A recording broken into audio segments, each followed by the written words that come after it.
Hey there, Internet, and welcome to the Nihil channel, and to a video about Shining Force Mobile, Heroes of Light and Darkness. It's been a little while since there's been any update, and I don't have any truly new news to share. I just wanted to go back and take a little bit more of a look at what went wrong, what happened, and if we're ever going to see anything from this again. So, I've done a little bit of digging, so let's kind of come along with me here. So we're going to start with kedglobal.com, which is talking about Korean tech startups and how things were going for them. Because this is not just a Vespa issue. It apparently is a much bigger issue. And I'm going to be honest, I don't know a lot about the world of Korean tech companies and startups, so...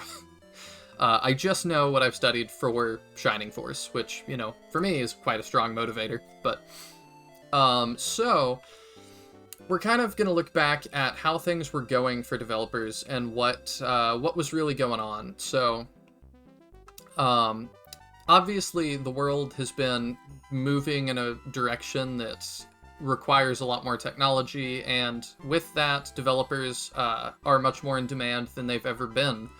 It's a very good time to be a software developer or be good at coding or a software engineer. Any of those things are a pretty safe bet for you right now in terms of career. So people basically, they're just saying salaries have been going up in those fields. Then when we got into Corona and all of that hit, a lot of things... A lot of companies that even weren't doing it ended up going to work from home. And to do that, you need a lot of people supporting kind of a tech infrastructure to have that happen. I mean, we saw GameStop staying open and during all of the shutdowns and things, and starting to sell computer parts and computer accessories as well for people that didn't have the ability to work from home. But basically what this means is, what they talk about is the salary increase for developers just in the past 5 years in South Korea. The salary increase has gone up 59.2%, which, while that's really good for people that work those jobs, at least for the most part, it makes it really expensive to undertake new things. They say here, you know, talk about a company maybe that originally would have hired 100 developers, maybe now is only going to hire 80. Because it's really, really expensive to hire developers now. So you're going to hire less people, and it kind of depends. You know, the people you got get paid more, but then it can be harder to find a job. So what about Vespa? Well, let's go back to just 1 year ago. From Korea Jungang Daily. They're talking about kind of the same thing. And talking about a lot of startups that have also failed. There's a very long list of them here. A lot of tech companies that have gone under. And they say game startup Vespa, which gave employees a 12 million won pay raise last year. This is from 2022, so last year being 2021.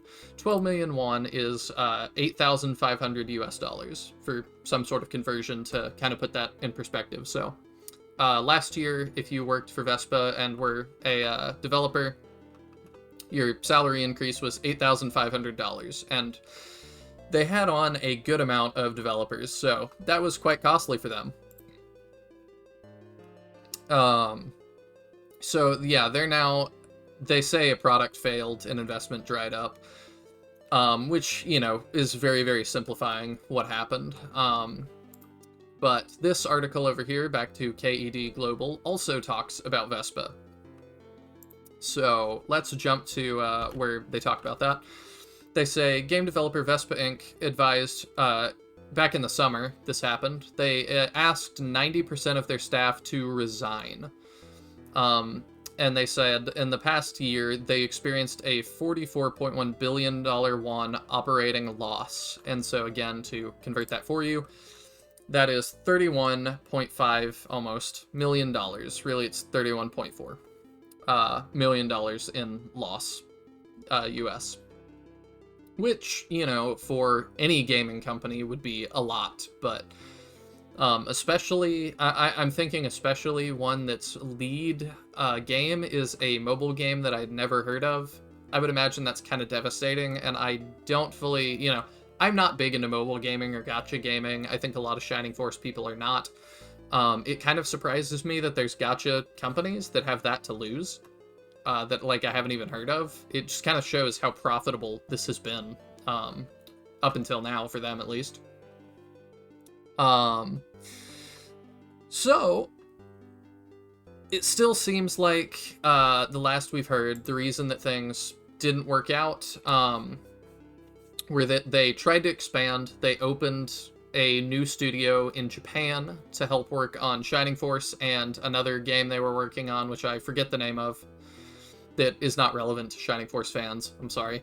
To my Vespa fans, if you're still out there.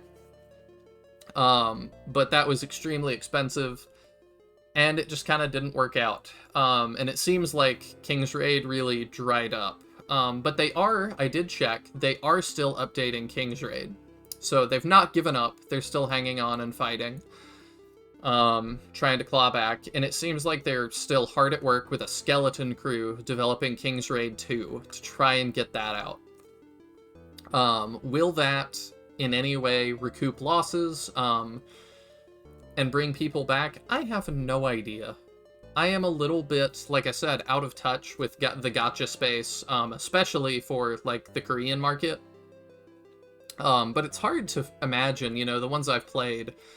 I played Fire Emblem Heroes a good amount. It's really hard to imagine people getting stoked for Fire Emblem Heroes 2.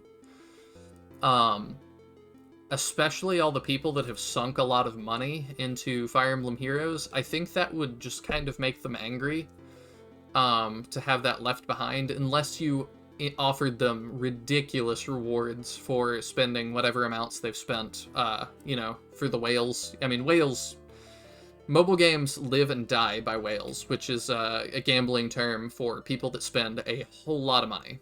And it's a very small percentage of your audience, but that small percent spends a lot.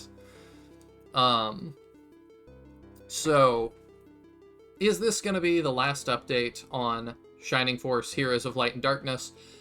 Hope not. And I hope that the next update I do is not going to be Vespa is done, they're out of business. I don't know them to have faith in them. I just have not played King's Raid. I'm not familiar with their company or their business.